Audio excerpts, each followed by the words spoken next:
Okay, now that we have negation and or, we can talk about De Morgan's laws, which are very important and obviously very useful when dealing with negations over compound propositions, and we will use these extensively. So let's see, what are De Morgan's laws in propositional logic?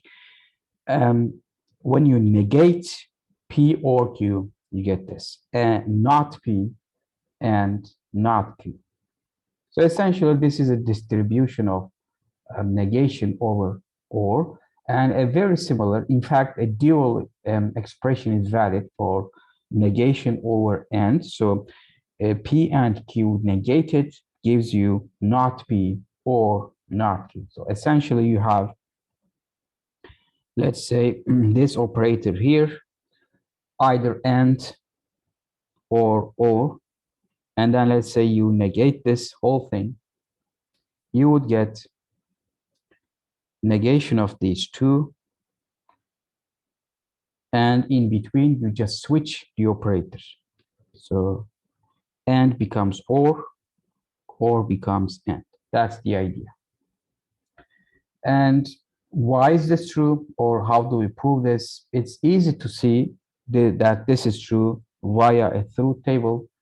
Essentially, what you do is you list the possible values that P and Q can take.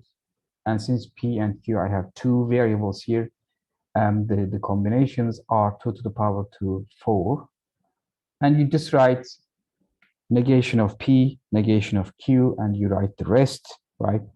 Negation of P or Q, negation of P and Q here, and then you have not P and not Q, not P or not Q. Well, you see that these two are equivalent, and these two are equivalent.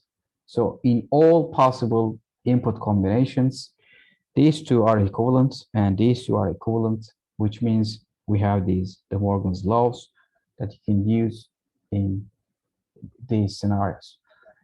These are also provable algebraically, which I will not really go into. This is by using certain axioms and definitions and building essentially propositional logic from scratch, which we will not do actually in this course, but what I'm trying to say is proving De Morgan's laws without truth tables is possible, and there are ways to do that if you use algebra.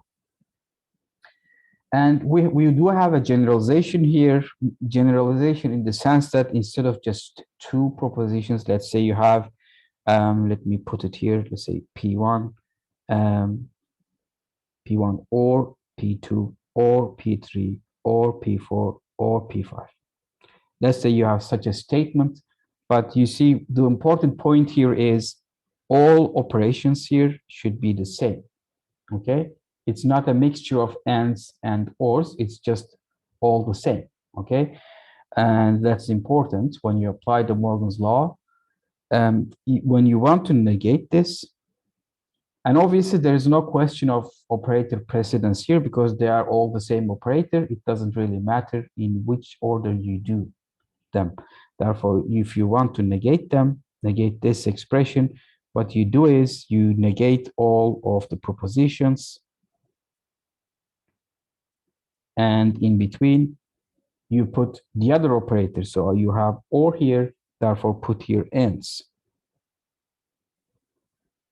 Okay, that's it. And similarly, let's say you have P1 and P2 and P3. If you negate this, what you should get is, now since you have ands here, change it to ors, so not P1 or not P2 or not P3.